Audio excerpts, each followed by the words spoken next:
the dawn comes again. We stand here together and prepare for the fray. When today can leave our history in flames.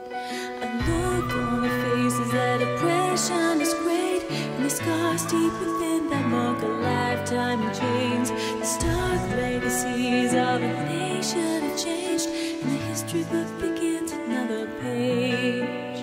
The strong urge to fight that was never overcome, the spirit's burning pride that we shielded from the Huns. The lost mother tongue never spoken in the light will echo in the ears tonight. For now the last cry of battle has returned to the place, and the clan fires are burning in the highlands again.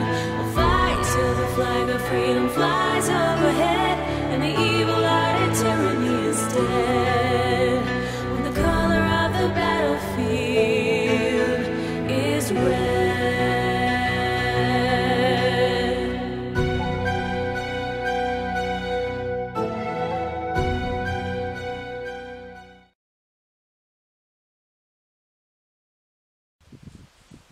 Cette vidéo est placée sous la protection et la guidance d'une déesse, la déesse du nord, de l'hiver, et la déesse de la neige. C'est pour ça que c'est important tous les endroits où la neige tombe en véritables cristaux de géométrie sacrée, etc. Alors on peut associer ça, vous verrez les photos dans la vidéo, avant, après, les photos du professeur Emoto, également une petite vidéo de petite grand-mère Kisha qui explique qu'avec des cristaux, on peut purifier les eaux. Mais les cristaux de neige font ça tout seuls. C'est ça qui est extraordinaire. C'est pour ça qu'il est bon d'aller dans la neige, dans les montagnes, chaque fois qu'il est possible de le faire, encore une fois, plutôt que rester devant l'écran de l'ordinateur des ETI, avec les programmes de Monsieur Big Brother Gates.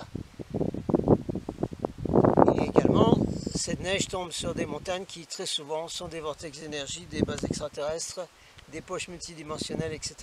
La neige aide à maintenir cette haute énergie et en plus à dégager toutes les saloperies mondiales, comme dirait Francis Blanche, qu'on nous met dans l'atmosphère avec les chemtrails. La neige, les cristaux de neige, quand c'est de la vraie neige, hein,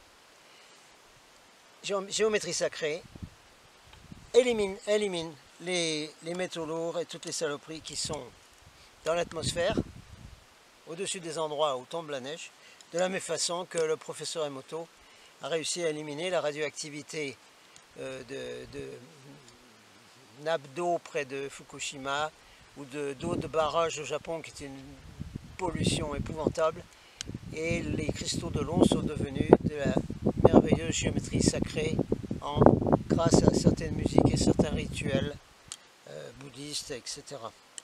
Et on peut refaire ces choses ici, il n'y a pas de problème. Dans toutes les montagnes, on peut refaire ça. Les Starseed, les Star People, les Indigos doivent aller dans ces endroits, à l'endroit où les rivières prennent leurs sources, et travailler selon la méthode de petite grand-mère Kisha, Little Grandmother Kisha, sur les eaux. Donc il y a deux choses là. Quand il fait beau en été, vous emmenez vos cristaux et vous travaillez sur l'eau en les programmant pour la purification, méthode Kisha, méthode Emoto. Et en hiver, vous allez dans la neige pour prendre toutes les énergies de géométrie sacrée. Et en plus, vous êtes protégé des chemtrails tant qu'il y a de la neige dans ces endroits. Et la fréquence, l'énergie va quand même assez loin depuis ces montagnes où il y a toute cette neige. Et ça libère un peu cette oppression des chemtrails. En plus, comme ce sont des poches de 5e dimension, et j'en reparlerai dans une vidéo spéciale, ma guidance des frères de l'espace me disent très très fortement que les poches de 5e dimension en fait se trouvent sur la vraie ligne de temps, sont isolées de la fausse ligne de temps qui a été créée par les archons. Faut pas leur dire, on s'en fout, ils le savent d'ailleurs, ils le savent. Et comment on sait qu'ils le savent? Parce que ici, on a vu des avions militaires, américains, Air Force, venir comme ça, faire de grands cercles au-dessus des montagnes et lâcher des quantités incroyables de saloperies mondiales de nouveau, sur les montagnes.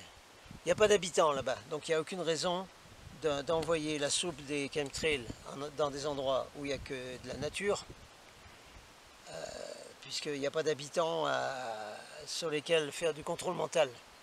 Donc la seule explication que je vois, moi, sur des chemtrails qui seraient mis spécialement sur les montagnes, serait pour essayer de déranger le fait que une partie des montagnes et des vortex sont en fait sur la vraie ligne de temps.